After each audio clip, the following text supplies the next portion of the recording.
Critical Blast, where pop culture gets blasted.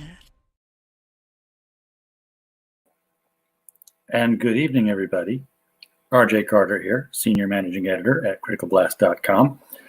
And usually we get into comics, but tonight I got something else in mind. We're going to talk about horror and horror writing.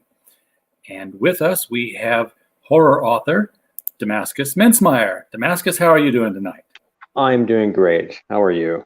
I like your little brain cap there. That's it's my thinking cap. You know, if I got to pick my brain, I can nail right in there. So you have a book out on Amazon. So for everybody watching this now and in replay, there's no Indiegogo to support. You can just go buy it and get it shipped directly. That's the best kind of shopping there is. You don't have to wait and watch your credit card and know that the money's coming out on a certain day. Just go buy the book. It's in paperback and on Kindle, I'm seeing, so that's very cool.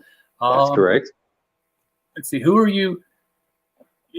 Publisher is independently published, so I'm assuming you're using the KDP options on this? Actually, it's published by an indie publisher named Dead Man's Tome. Perfect. So that's who they are. Run by Jesse Deadman. Well, here I thought he's got the perfect horror name then, because absolutely, you can't have a better name than Deadman if you want to be exactly a horror publisher. I'm gonna put the stream up here. Here it is on Amazon. 18 solid and unrelenting stories. I'm reading it and not even getting the right words. Stories of thrills, horror, and dread. Damascus Mincemeyer's vivid storytelling creates tales that will stay with you forever. I ain't got that long, but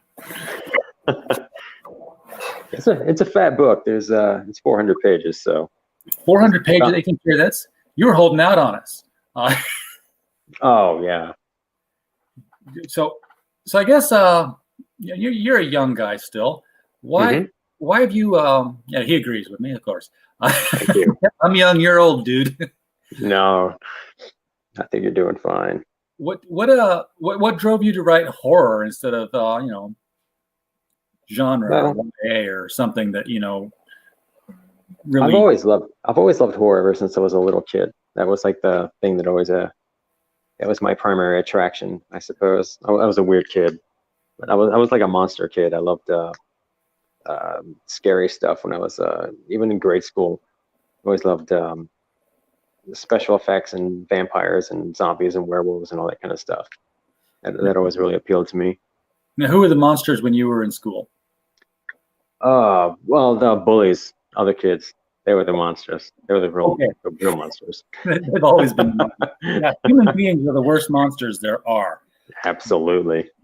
But as far as the movies and the books, who were the characters that haunted your dreams?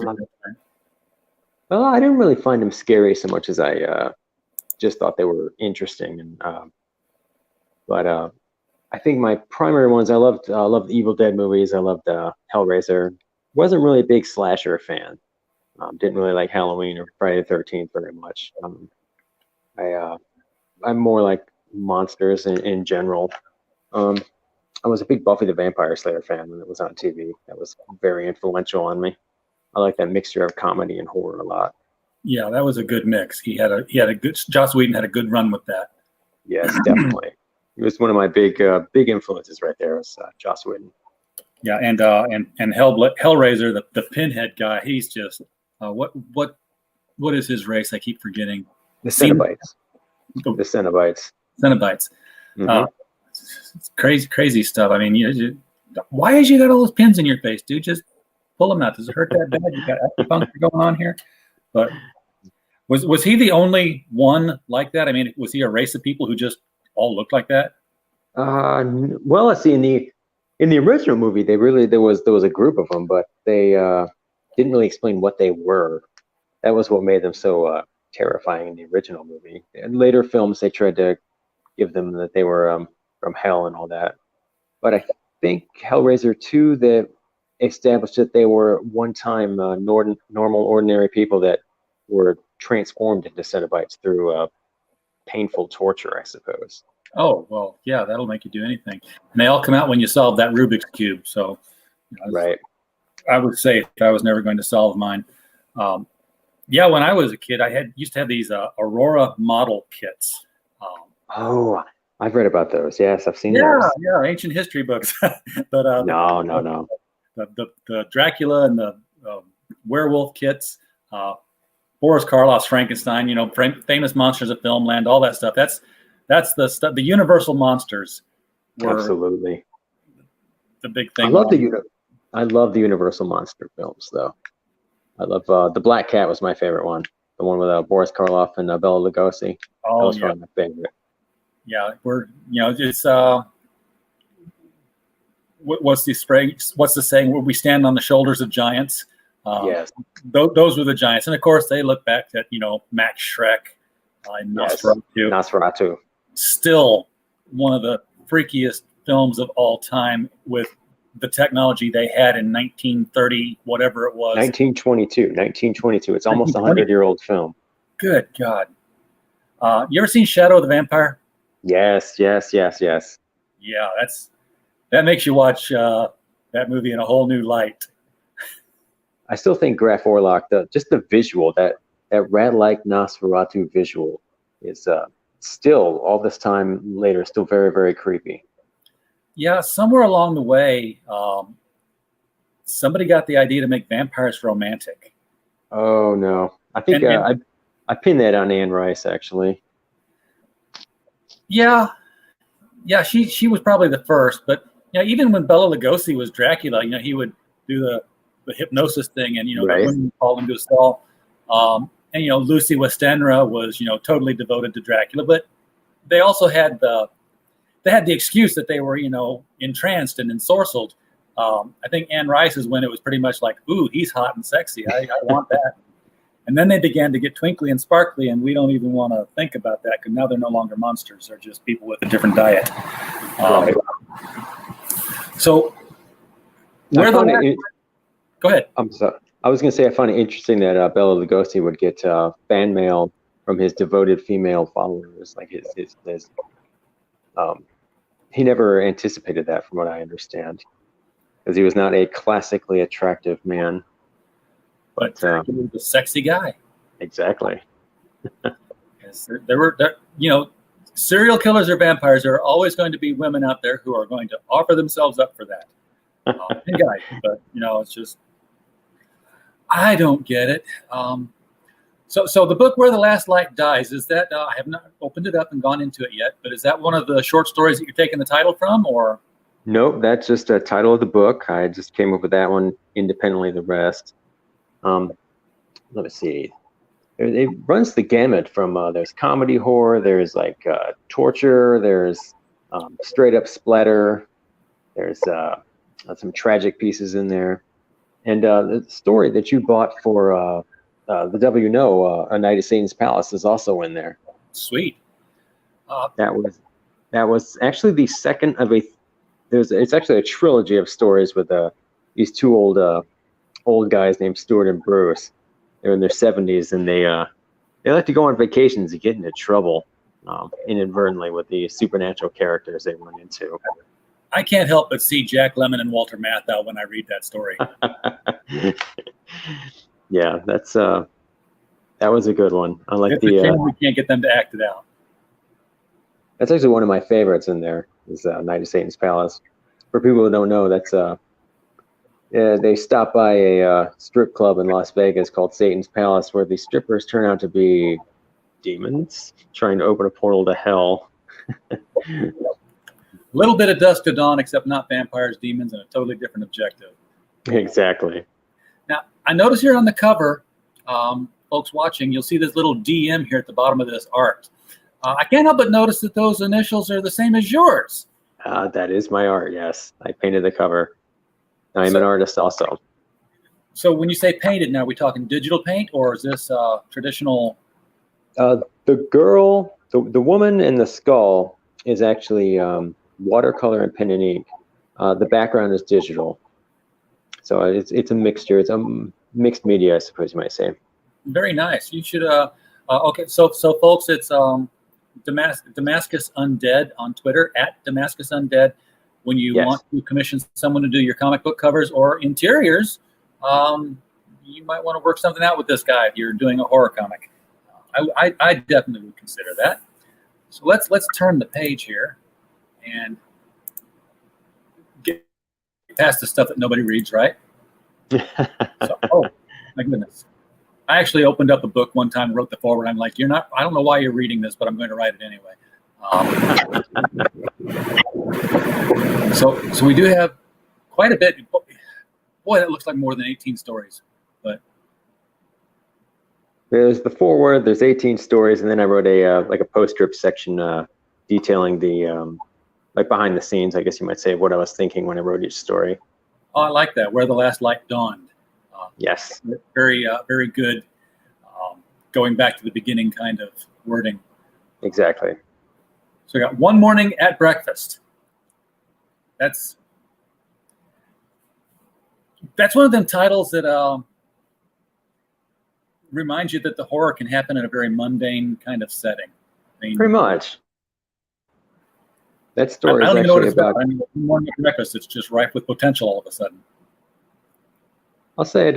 Well, it involves the aforementioned serial killer that you were talking about there. So I don't want to give it away, but it's a serial killer story. Okay. Well, I've killed plenty of cereal at breakfast, so. And then we got a night at Fat. You'd like to spend the night at a lot of places. A night at Fat Diablo's. Is that another? Is that part of the? Yes, that's the first Stuart and Bruce story. They join a. That's the introductory tale with them. They join a guided motorcycle tour of the American Southwest and end up at a roadhouse with two rival biker gangs that are not apparently human once they start getting into a fight. And then they have to survive and escape. That one's more directly influenced by From Dusk Till Dawn. All right. Are all three of the parts in here? Yes.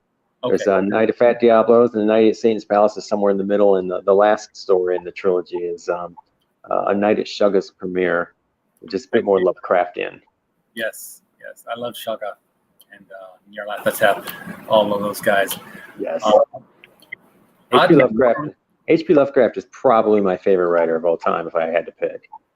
He had a profound influence on me. You can only see it. You can't see it in my. Oh, I'm sorry. I said Randolph Carter's a great hero. I just love that guy for some reason. Yes. A good name also. Yeah, I thought so. So ad majorem satanae gloriam, to the greater glory of Satan. Indeed, it is. Very good. Very good. 3 years of Latin paying off still. You're the first person that I know of that actually has figured that out. Kudos to you. Oh. Yes, that was written for an anthology called Hell's Empire 2 years ago. I think it came out last year. I wrote it 2 years ago, submitted it, and it's an alternate history horror anthology that it was influenced by War of the Worlds, and instead of having a Martian invasion of Victorian England, it's an invasion of Victorian England from the forces of hell. And there were, I think, 14 stories in there, and they were linked through connective text. So it reads like a novel. And that story is about the Battle of London, and it's kind of in the middle of the book of Hell's Empire. But I thought it was perfect to include in this anthology. It's a very, very dark story. A lot of old school demons straight from the Grimoires are running around Victorian London in that. That would be a great anthology. Stories like, demons invade the world, and you just write reports from different places of the world. That's pretty much what that book was like. It was radical, different interpretations of the theme. But the way they were sewn together into one book was phenomenal. Yeah, there was a science fiction book, 20 years back or more, War of the World, Global Dispatches, I think it was. Mm-hmm. And it was the War of the Worlds, H.G. Wells' story happening, when it happened and where it happened, but taking into account that they didn't just invade London, they invaded the world. So accounts from all around the world. like Rudyard Kipling was writing about what he was seeing in India. Oh, cool. Teddy Roosevelt and the Rough Riders were attacking them in America. I think there was even not Rudyard Kipling, but who did White Fang and Jack London. Jack London. Jack London did one in the Yukon. Not those authors, but stories written about those authors seeing things, obviously from their point of view. That's pretty interesting. I always like that kind of stuff. And then just some poet drove them crazy with her lousy meter and rhyme. I was always a big Harry Turtledove fan. I love alternate history. Yeah, it's one of my favorite subgenres of science fiction. Yeah, just that whole what if something else had happened? That for the want of a nail, one little piece goes out of whack. How much of it goes different? Exactly. That was one of my favorite Justice League what ifs. Elseworlds, they called them what ifs for belonging. Oh yes. The nail, where it's just the Kent family drove over a nail, so they didn't get to where the rocket crashed, and somebody else did instead. And then Superman wasn't Superman after that. No, he wasn't. And the Justice League didn't have him when they truly needed him. So Hunter's Moon. Now that one automatically makes me think of lycanthropy. It is indeed. It's my peculiar take on lycanthropy. It focuses more on this pair of werewolf hunters, and I've always had in the back of my mind, I've always had a strange idea of why don't you see in movies and comic books and TV shows werewolf hunters hunting werewolves when they're not in wolf form? Most of the time, a werewolf is a human, so wouldn't it be much easier and much more efficient to just find them, track them down, and then kill them in their human form? And that was the basis of that story.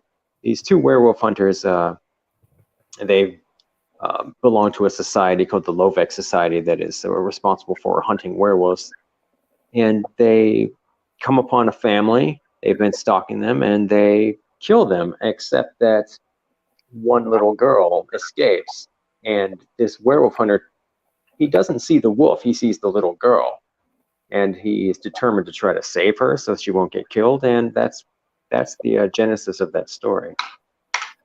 There was a short story I had to read in college in our literature class there, and I was trying to look up the title of it because I can't remember it, and the description's not helping me out any.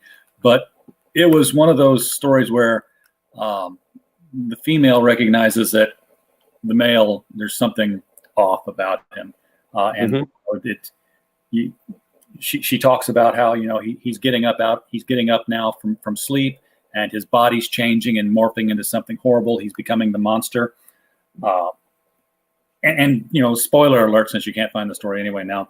The whole story was the internal narrative of a female wolf. And yes, he was a werewolf, but he was shifting from wolf to man. Interesting. That's what she was seeing. He's becoming the monster because, men are... He's becoming human, right. That's interesting. I thought so. It was a well done twist, and I haven't seen anybody do that again. And of course, if they did, somebody would have read that story and just come out and say, "Oh, you're copying this now," and it's ruined. No one can do it. So what other kinds of monsters do you have in here? I mean, we've got wolves and vampires and demons. There's wolves, vampires, demons, human monsters, of course. There's a genie story that's much more ironic than horrifying. It's called Aladdin's Laugh, and it's about an old guy. He's in his 80s. He's a Korean War vet, and he discovers a genie's lamp in an antique store. The problem is when the genie emerges after he cleans up the lamp, he offers the old man 3 wishes, and the problem is the old man's very content, and he doesn't really want anything. So then it becomes more or less the story is a standoff between this old man and a genie. And there's a point in the story where the old guy, his name is Henry, he actually ends up wishing stuff for the genie just to fulfill the wishes. I wish wishes.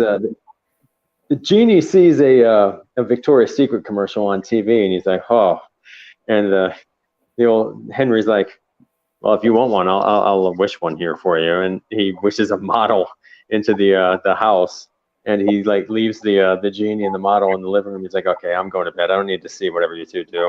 And, Yeah, that's yeah, have you? I don't know how much you are into old movies, but I like old movies. there's one called The Brass Bottle, Mm-hmm. and it stars Tony Randall and Burl Ives, and it predates I Dream of Jeannie, which is relevant because Barbara Eden plays Tony Randall's girlfriend in this film. I see. And the story is that Tony Randall has acquired this huge urn, and he's an antiquities collector and an artist, and he's cleaning it off, and the whole genie trope pops out as Burl Ives, and he's like, I'm a genie. I'm here to make your life better. You get wishes, and it's the same thing. Tony Randall doesn't want anything because he tries one wish and all it does is screw things up. It makes his life hell. He's like, no, I don't want anything, but he's like, no, I'm honor bound to do that. I have to, and that was I say that because that was the impetus behind this little book, which came out before The Devil You Know. This was Gods and Services. The whole trope was that the cute little goods and services sign and the O falls off. Clever. This was some fun photoshopping here that I did with PowerPoint because I don't use Photoshop. And it was the whole premise of that book was the store that pops up and you buy an antique and there's a god associated with it, and now that god is has nothing to do for thousands of years, and finally somebody's paid an offering. Someone's showing an interest finally. Yeah, you've made an offering to it by purchasing the knickknack that it's attached to, and now it's trying to make your life better. Some people got the theme, some people didn't. It was a struggle to get that one done, but we had 10 really good stories that came into that one. And what I found was that when you have never published a book before, you have very few offerings sent your way, and it's very hard to get through them and find good ones.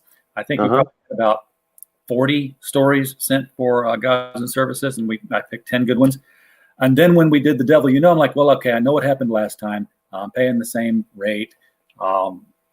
So I'll give myself an extra month to keep the window open for stories. And by God, if I didn't get nearly 170 stories sent, because they've published before and they've paid. So it's not a fly-by-night thing. It's just like a once-a-year thing. So with The Devil You Know, it was supposed to be 10 stories. And by the time I had a stack of good stories, I ended up with 19 good stories. Mine was the last one that you received. I love that story. You've got to tell people that story of how we that story was like meet. Actually, it was 2 days before anything was done. And normally, once if you're an editor weeding through stuff, you know how this is. You can tell in the first 3 paragraphs whether or not something is going to be worth pursuing to the end. And it was to the point where I could tell if it wasn't in a Shun manuscript that it wasn't. I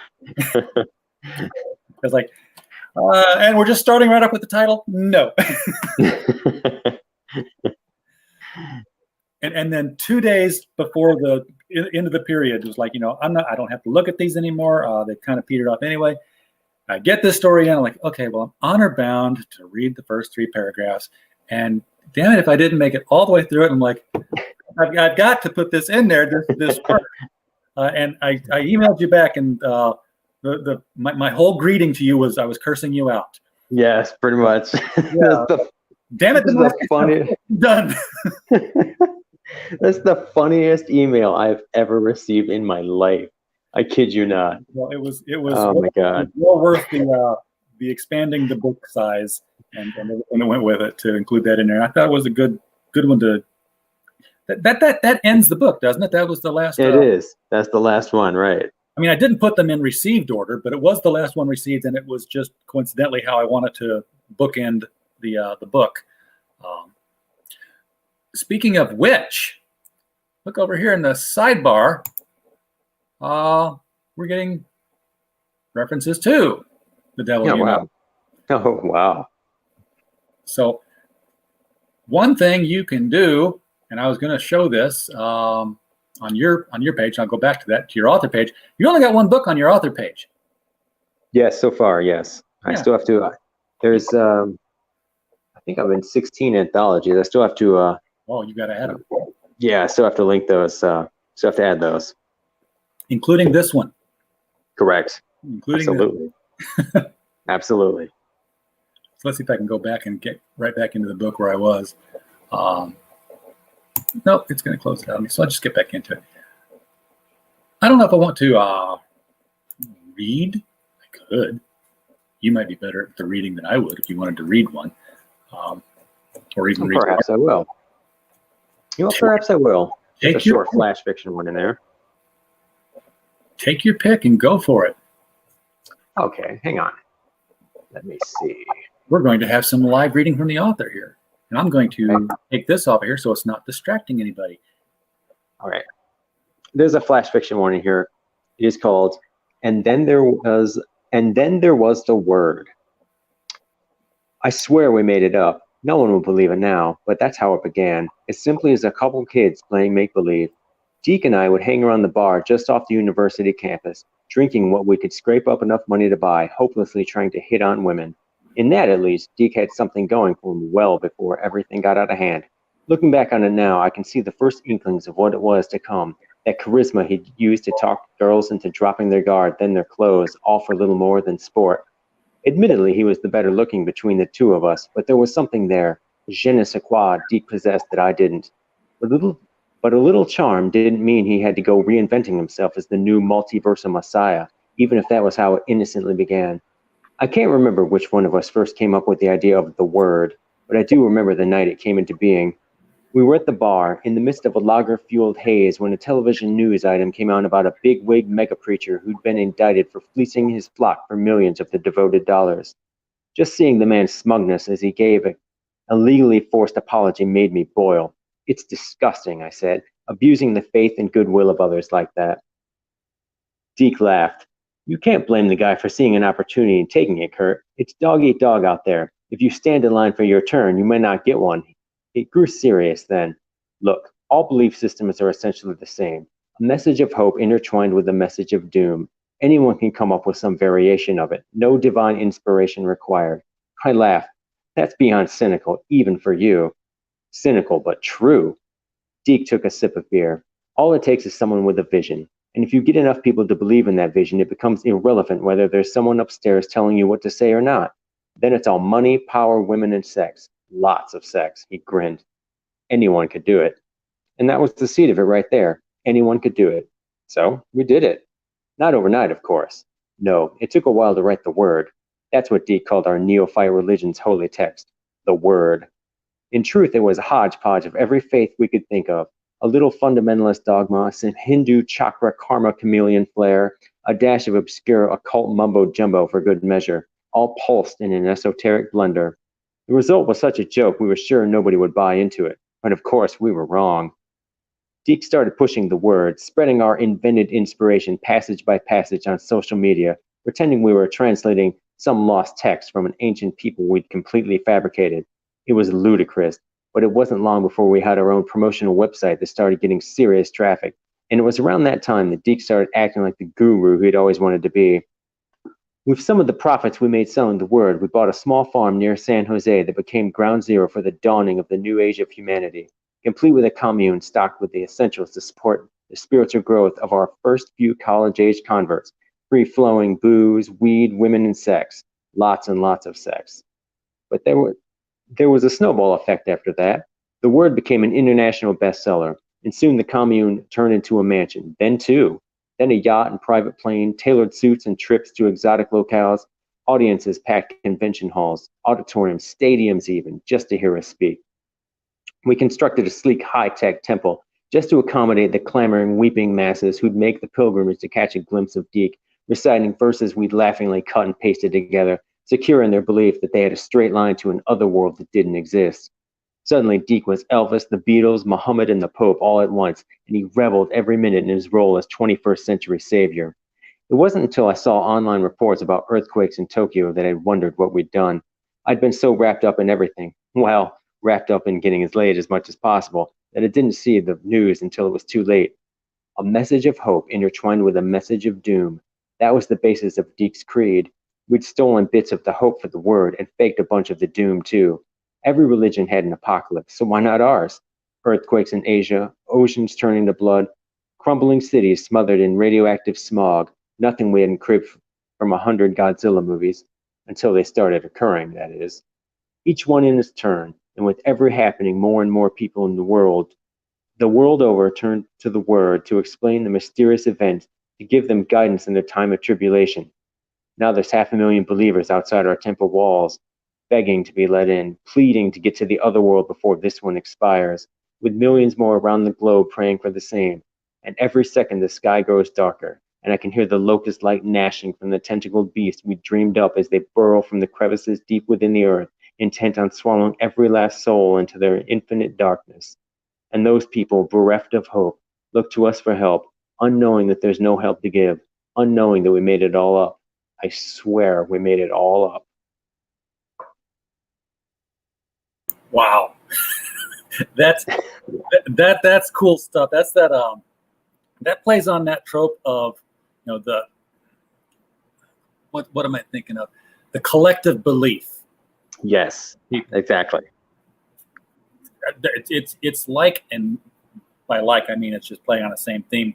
A story I read in those great horror comics when I was a kid, and it was just this radio announcer who was trying to do a War of the Worlds thing.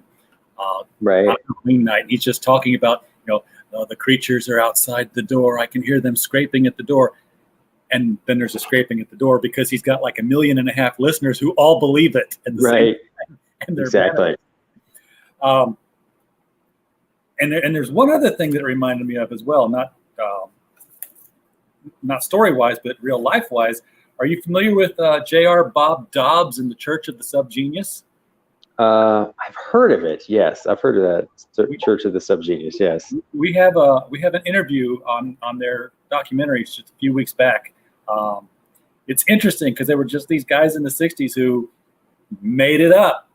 They were trying to make fun of the televangelists and the big business and everything, and they were printing it off and just leaving it around places. The word of Bob, right, and it became this huge multi-global belief system. There, the accidental cultists is what I call them. Yes, I had that idea in my head for a while. I couldn't quite get it out as a short story, but one day I woke up at like 3 a.m. and it came out as a flash fiction. It just worked, so yeah. Oh, I put it in there. I've had those before. When we get off from here, I'll email you my flash fiction Christmas story, Nicolas Cage. Okay. The one that kept me up. I was just staring at this. I won't get into what the story is, but there used to be a writer's workshop online called Zoetrope. It was an offshoot of Zoetrope magazine, Francis Ford Coppola's deal. And basically what he had was all these people who would work on short stories and then grade each other's short stories. You couldn't submit one unless you had reviewed 10. Oh, I see. So it was, and you got to know people, and you really did get good feedback on your stuff. None of it ever made the magazine. We were all slush pile editors for free, is what we right. He eventually did make a concession and created Zoetrope Online magazine, and then like the top 5 of a vote would get some publication in that. You could actually count it as a publication credit. But it was like any other content management system. You wrote your story, you cut and pasted into the big window, and you filled in title, byline, all that stuff. Right. This was the only time I ever sat down. I got up in the morning, I drove in straight to work early, grabbed my cup of coffee, pulled up Zoetrope, typed it directly into the submission form, and hit it. And it was like it was good to go from that point forward, because it was just one of those. There are different kinds of stories, and having written enough of them, you know the feeling. There's the Galatea that you've just got to chip and chip and chip and chip stone until it's there. And then there's the Athena that's just born straight from the forehead and it's done perfect, fully formed. Absolutely. I actually referenced that in the section I was telling you about in the back of the book. Let me see if I can find that for you. Okay, here we go. Actually, I wrote this about One Morning Breakfast. It says, oftentimes a concept will flit in and out of a writer's mind like dust, where others get caught sticky with potential in the cranial crevices. Some can exist quickly, a hot idea that comes out smooth and neat and that you're proud of, where others can sit on the mental shelf for years. And some come out very difficult. I mean, not people that don't write, I guess, may not realize that. Like, how long does it take to write a page, and how long does it take to read a page? Oh, yeah, I know. It takes a lot longer to put it down the final time than it does to read it once. And, people are glossing over paragraphs like nothing happening here, nothing happening here. Okay, some action. Yeah. Exactly. And you're like, wait a second, I put those words there for a reason. Do you find you're ever having to keep your ego in check now that you're a published author and you tell people this and they go, oh, wow, you're a published author? No, I've always been extremely self-depreciating, so yeah, no problem with that. Just I'm always the one you're like, well, there's always room for improvement. Thank you. This is true. I go with Peter David's advice on that one. He talks about, well, yeah, of course, writers have an ego. That's our job. We put words down on paper that we think are important enough and good enough that you should pay for the privilege of reading them. That's right. You know how much ego that takes to do that.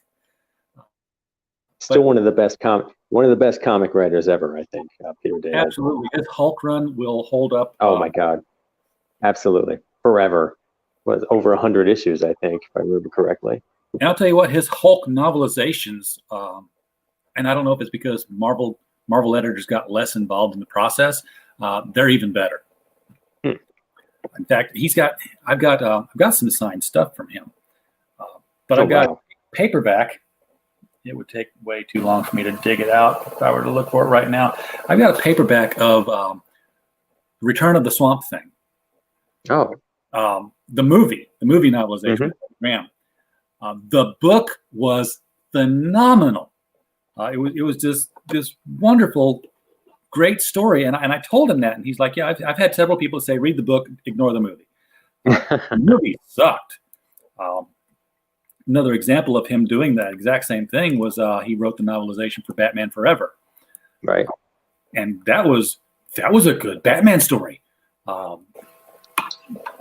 But it was not the movie. Not the Jim Carrey, the Tommy Lee Jones in a comedy of, that was a horrible film. Yeah. Val Kilmer. All those nice shots of Val Kilmer's posterior in the bat suit. Yeah. Like, metal Batman. It became, that was like that was Joel Schumacher's fetishization of the Bat family. That and what was it, Batman and Robin? That was even worse. Yeah. But Batman Forever killed it. Batman Forever was like Batman No More. Yeah. Forever was the biggest misnomer. The bat nipples were. Yeah. Except on Batgirl. Except on Batgirl. Realism. Well, put them on Alicia Silverstone, for crying out loud. Oh no, a totally different rating on that film. Where was I going with this? I forgot. Peter David, some stories come out very quickly, and some you got to really just hack and chip away at. And I'm hacking and chipping away right now at the next Destroyer book, and I'm like, okay, I think I'm almost done. That's only 15 chapters. These things are 22 chapters long. So more's got to happen. Okay, let's find out what we can add to it. You don't have that problem with the short story because the short story is done when the short story is done. Right. Now, have you ever done live readings before just now? No. That was my first one. All right. Well, it happened here first, folks. That's right. You should, once conventions happen again, you are going to be, trying to set up appearances. Absolutely. Absolutely. Right. Maybe I'll see you at Archon next October in Collinsville, Illinois. That'd be cool. I know. I'll have a table. Hey, we could maybe share a table. You bring your books, I'll bring my books, and we'll have our book right there in the middle, and That's right. do something with that. And for folks who keep wondering, what we're talking about, this is how Damascus and I met up. The Devil You Know, 20 short stories. Excellent book. It's a you know what? I'm damn proud of this book. And It's a nice book. I like the production qualities in this book are excellent, actually. I poured over this to make it look perfect. And of course, your copy is one of the imperfect ones. And I swear to God, it's signed, so that makes up for it. So I've got 5 more on order coming to me because I've got 2 people I got to reship to. Because I'm sitting here, literally they're all bagged up in the little padded envelopes. They're addressed. I've got stamps going, and I'm like, this is just great. And I'm looking at the tops and like, Wonder Vanyan's story was not that long.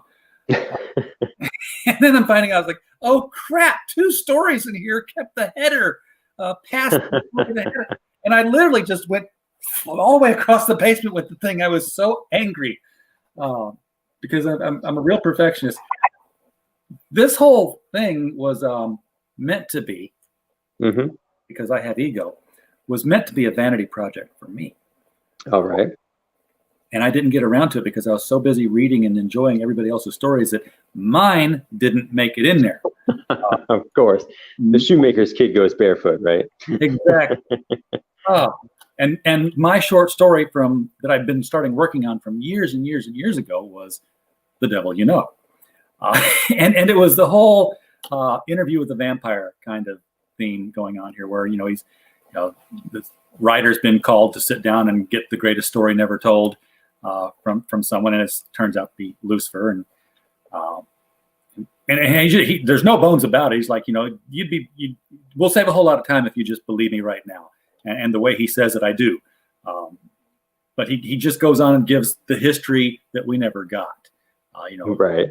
In the beginning was the Word, and the Word said, let there be light, and there was light, and I was good. Because he was light. And the whole thing I was trying to get to was an inverse on Einstein's E equals mc squared formula. E equals mc squared being, that energy is equal to mass traveling the speed of light squared. Well, light and energy and light are, of course, Lucifer's domain. And he's like, he talked with the gravity guy, Isaac Newton. And Newton has this quote, says, are not light and gross bodies intraconvertible? And he's like, and that's all I did. I'd left that with him. I dropped that in his head. And then I walked the earth for, a few hundred years. I left. And then finally, somebody called me. Somebody whispered, Fiat Lux into the universe. And I showed up. And there I am on Bikini Island. And I'm shaking because I'm like, I sent you to school. That's the basis. The books and you eat the covers. Because we got it backwards. We learned how to make energy from mass, and he was trying to give us the creation formula, which was, M equals C squared over E. Right. So you're like, that's you very could clever. Gods, you could build things. And that's where I left. Instead, we decided to blow stuff up. Yeah, that's what we did. It's what we do. Like, this is why you were a bad idea. Well, it's like when the internet was remember when the internet first got popularized, like mid-late 90s, and they're like, oh, it's going to be like the great library, the great fount of knowledge for humanity. And what did it end up being? Like porn and stealing music. I mean, that's like, We used to have a game, a couple of games, and this is back when it was truly internet. I mean, when you would hit www and Alta Vista was the big search engine. One game we would do was Usenet. We would type in alt.sex. Pick a noun, and somebody would say, diapers. Alt.sex. Diapers. Yes, it exists. And then the next one would be click porn, which was a lot like Name That. Name That Tune was, I can name that tune in 7 notes, but I can name it in 6. And you would draw a predetermined website out of a hat, slips of paper, and be like, www.Mormon Tabernacle Choir. And someone would start the bidding. So I can get the porn in 13 clicks. And the idea was that you could not type in anything except the original URL. And from that point on, you could only click on things that were on the page. So if there was a link off of that website, you could take it, get to the next website, look for a link on that and take it, and see how many links it took you to get to porn. Like 6 Degrees of Kevin Bacon. Exactly like that. Surprisingly easy. Of course. Yeah, you have to understand that probably in the Library of Alexandria there were, papyruses of sure. positions and stories. Yeah. All the Greeks saying this was supposed to be our great work. All the teenagers. Yeah. The lewd frescoes at Pompeii. Exactly. This is what we do. Sometimes I think if aliens are watching us, they're just laughing. I mean, that's really. Of course they are. I have so many started up novels, Damascus, and you probably got a bunch of things too. There's like, here's sure. something that I'm going to get to someday. Let me give you some advice. Get to them. Yes. Because seriously, my first book, here's the hardcover version of it, Alice's Journey Beyond the Moon. Mm-hmm. I'd taken notes on this because I knew I wanted to write it. And I wrote all the notes down and I put them on sticky notes in my coat pocket. And I thought about it and I thought about it and I thought about it. And suddenly it's 10 years later. Wow. And there's no book. And I find the notes and I'm like, I really want to do this. And I worked on it for like every night for months. And then shopped it around, of course, and went to conventions and talked to a publisher. I'm like, hey, what do I do for this? I know it's not your thing, but, they sent me to Raylan. And then through Raylan, I found Telos in England. I said, oh, that'd be perfect because, it's an English thing.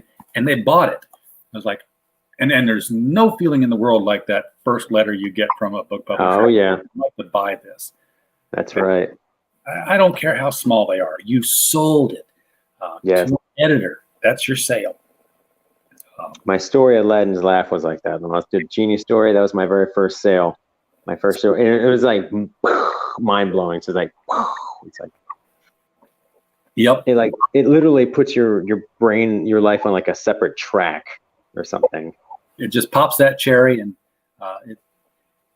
it stays just as good. If you ever sell another one, it's like, yeah, I did it. I could. Exactly.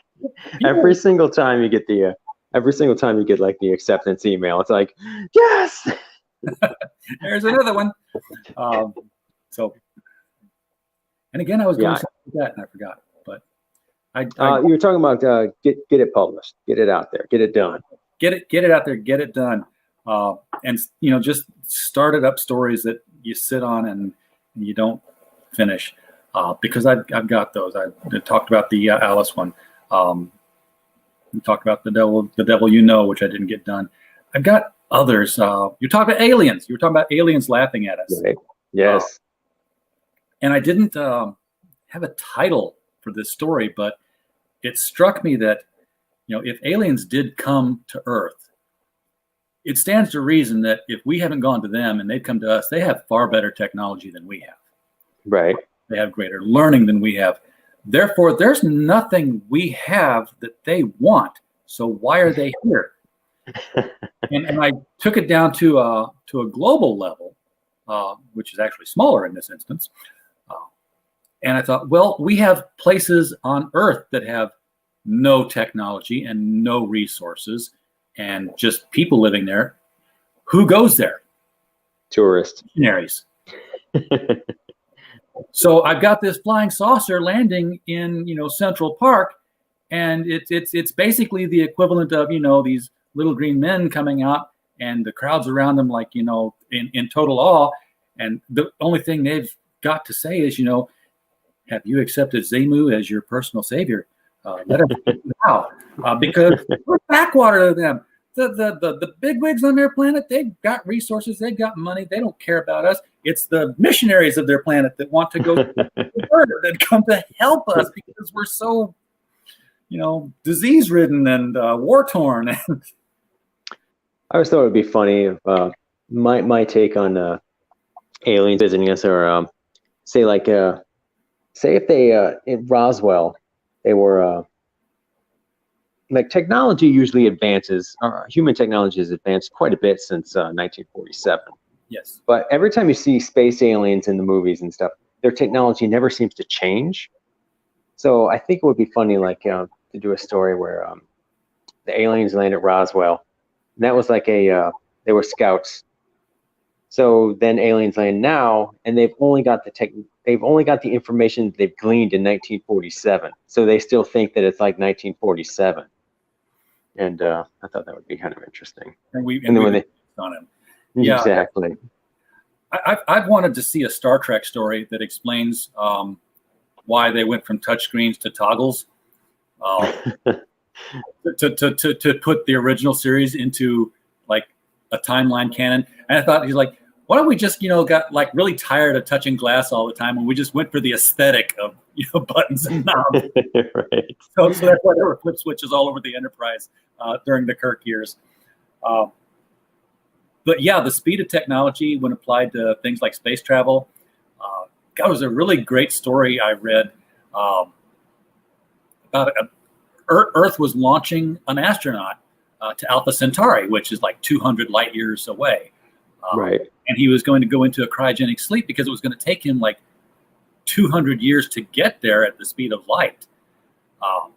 So he's moving there, and as he's sleeping through it, like 100 years later, there's like all these streaks going past him, like a meteor shower, and he lands on Alpha Centauri, and it's populated.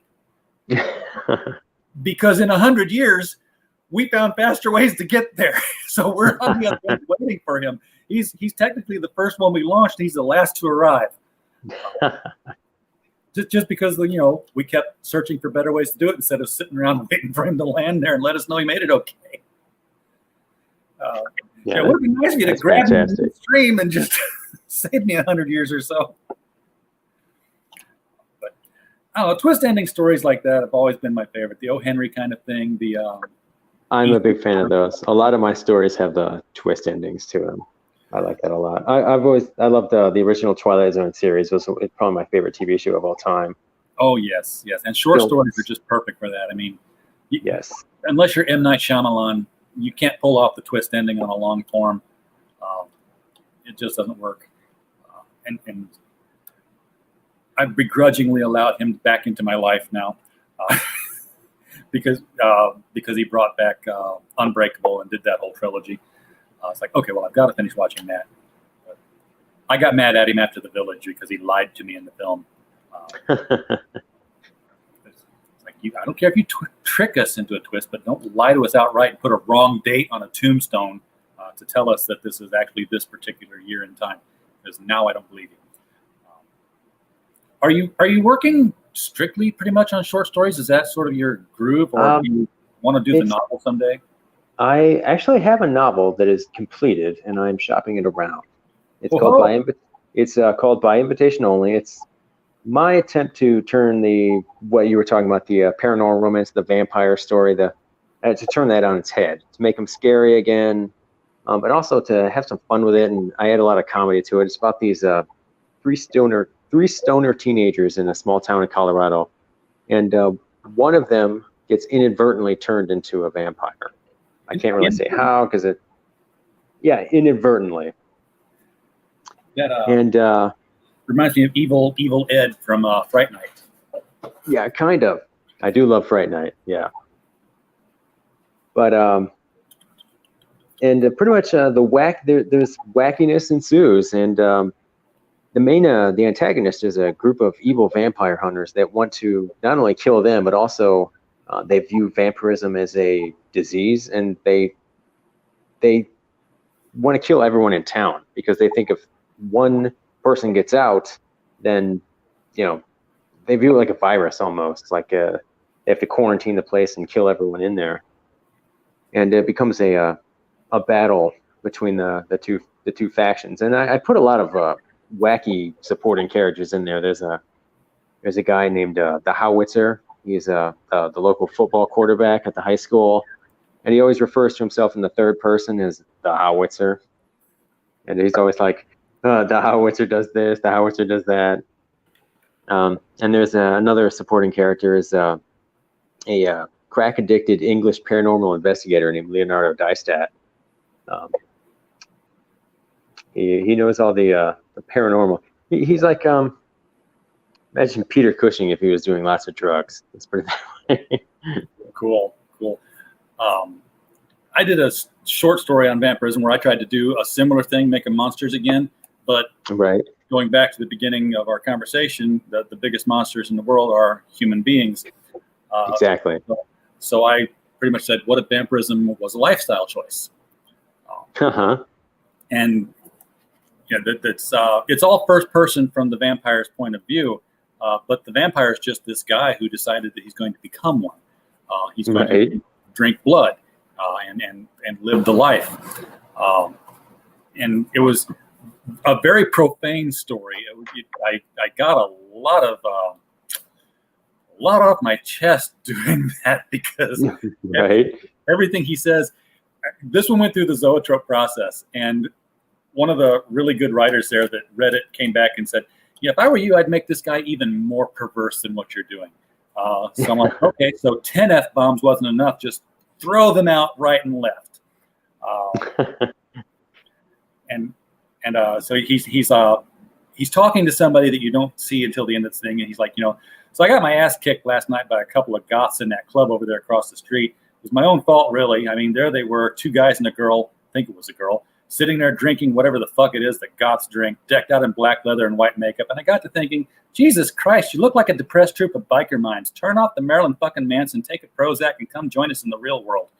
But of course, he said it out loud, and they kicked his ass, and he's waiting to get but he goes through the whole how I became a vampire and what he goes after the family cat to begin with.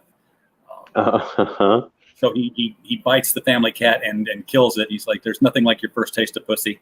And how he would never get over the coppery taste in his mouth, stinging the back of his throat and all that. But, I made him as much of a monster as I could without being supernatural. Right. It's pretty clever. Again, I got tired of sparkly vampires. I'm like, they're not something Oh, you God, yes. Yeah, I think Twilight did a lot of damage to the vampire genre in general. But she made a buku of money over that. True, indeed. True that. I mean, I bring it up on panels all the time when I'm at conventions. There was a panel about vampires, and I was asking myself, why are they so romanticized? And women in the audience, in the panel, would have gladly given themselves over to. They're like, okay, let me go get my fangs out of the car, my plastic fangs out of the car, and we can meet in my hotel room. No, I didn't do that because I'm married. There was nobody in there that I would have really wanted anyway. But that's not nice to say. So you have a novel that you're pitching.